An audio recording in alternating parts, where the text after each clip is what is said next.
EPFO 3.0 gig workers, લઘુત્તમ વેતન ધારકો, પ્રાઇવેટ કર્મચારીઓ માટે એક ખુશીના સમાચાર સામે આવ્યા છે. સરકારે નવી પેન્શન સ્કીમની જાહેરાત કરી છે. વિગતવાર માહિતી શું છે તે જોઈએ. નમસ્કાર મિત્રો, સ્વાગત છે તમારું અમારી યુટ્યુબ ચેનલ. મિત્રો, કેન્દ્ર સરકાર દેશના કરોડો કર્મચારીઓની રિટાયરમેન્ટ લાઈફને સુરક્ષિત અને વધુ સુવિધાજનક બનાવવા માટે એક મોટું પગલું ભરવા જઈ રહી છે.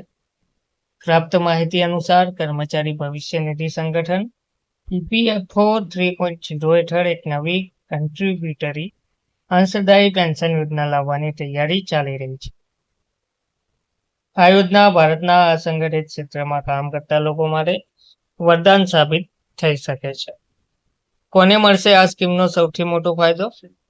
તો આ નવી પેન્શન યોજનાનો મુખ્ય ઉદ્દેશ્ય એવા કર્મચારીઓને આવરી લેવાનો છે જેઓ હાલમાં એમ્પ્લોઈઝ પેન્શન સ્કીમ EPSના દાયરામાં નથી આવતા. આમાં મુખ્યત્વે gig workers, online platform workers, અસંગઠિત ક્ષેત્રના મજૂરો અને 15,000 રૂપિયાથી વધુ બેઝિક પગાર મેળવતા પ્રાઇવેટ કર્મચારીઓનો સમાવેશ થાય છે. કેવી રીતે કામ કરશે નવી પેન્શન યોજના? તો નવી સિસ્ટમ મુજબ દરેક સભ્યનું EPFOના ડિજિટલ પ્લેટફોર્મ પર પોતાનું એક અલગ પેન્શન એકાઉન્ટ હશે. આ એકાઉન્ટમાં કર્મચારી, કંપની, નોકરીદાતા અને સરકારનું યોગદાન જમા થશે.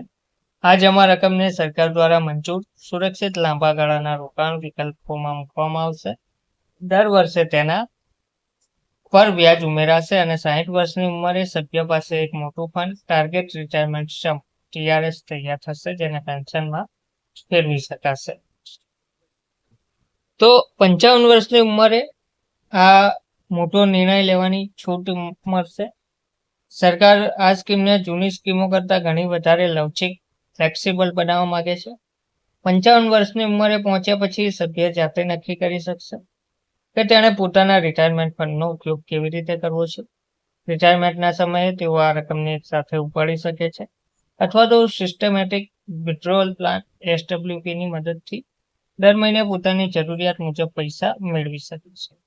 સ્માર્ટ ડિજિટલ ડેશબોર્ડની સુવિધા EPFO 3.0 અંતર્ગત સભ્યોને કોર બેન્કિંગ સોલ્યુશન CBS આધારિત એક સ્માર્ટ ડિજિટલ ડેશબોર્ડ પણ આપવામાં આવશે.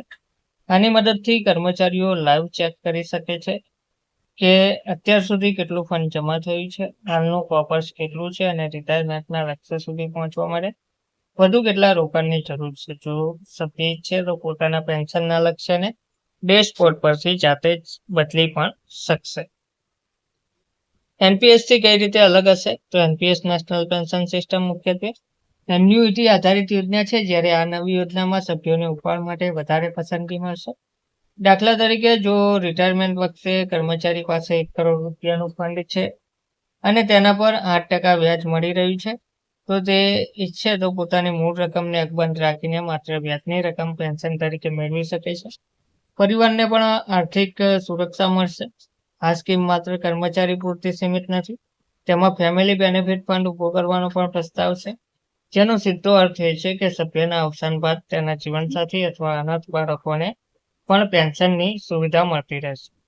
ભારતના કુલ વર્કફોર્સમાં લગભગ 41.8 કરોડ લોકો અસંગઠિત ક્ષેત્ર સાથે જોડાયેલા છે, જેમની પાસે હાલમાં કોઈ નિવૃત્તિ આયોજન કે પેન્શન નથી. સોશિયલ સિક્યુરિટી કોડ 2020 અંતર્ગત તેમને સામાજિક સુરક્ષામાં લાવવાનો માર્ગ પહેલેથી જ મોકળો થયો છે અને આ નવી સ્કીમ તેમાં માઇલસ્ટોન સાબિત થશે. શું કે આ પ્રસ્તાવ હાલમાં સરકારની વિચારણા હેઠળ છે અને તેની સત્તાવાર જાહેરાત ટૂંક સમયમાં થઈ શકે છે. ધન્યવાદ.